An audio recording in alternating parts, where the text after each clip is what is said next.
Tell me a little bit about yourself and your involvement with HPDC.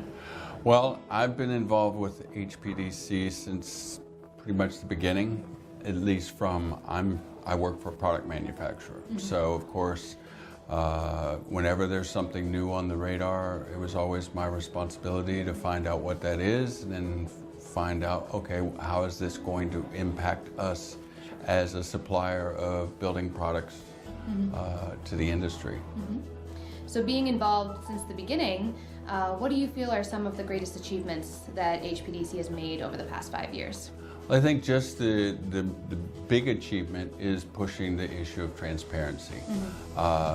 Getting both the users as well as the product manufacturers to have the demand for transparency.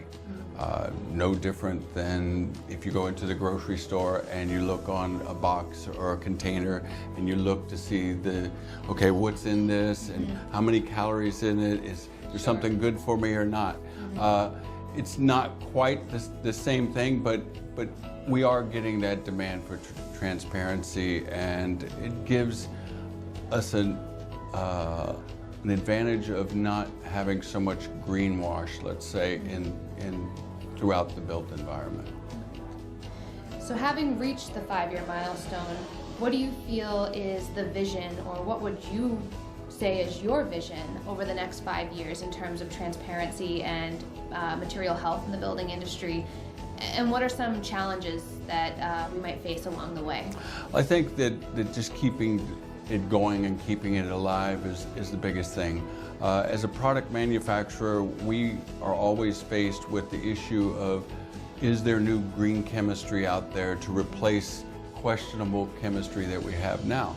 Because if we don't have an alternative to go to, then that's a problem for us. And we want to make sure that our stakeholders know that this is a problem, and the transparency pushes on both sides. We need to get the chemical companies and where we get our ingredients from, them to produce new green chemistry so that we can have this whole big discussion on human health impact from a chemical standpoint and as a hazard standpoint, and how can we improve that, how can we get new green chemistry. All that comes, just like with the HPDs, it comes with having drivers. What is going to drive this? So we have to have these drivers that continue to make it to where our organization can grow, the demand for the HPDs, the end users, the users of the product, that they will say in their specifications or in their requirements,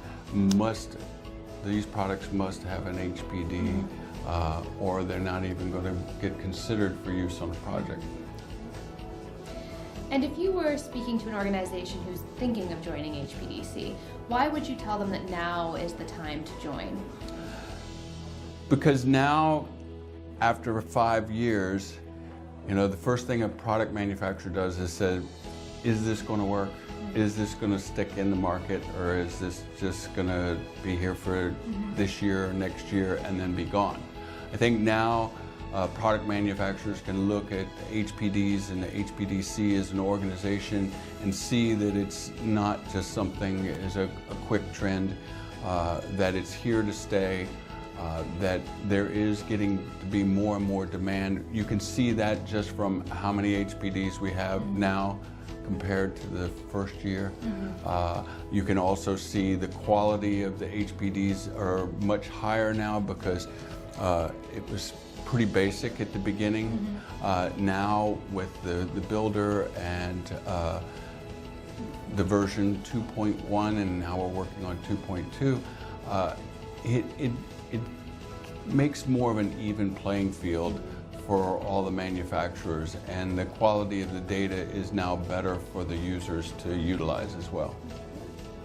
All right, well, thank you so much for your time. I greatly appreciate it. No problem.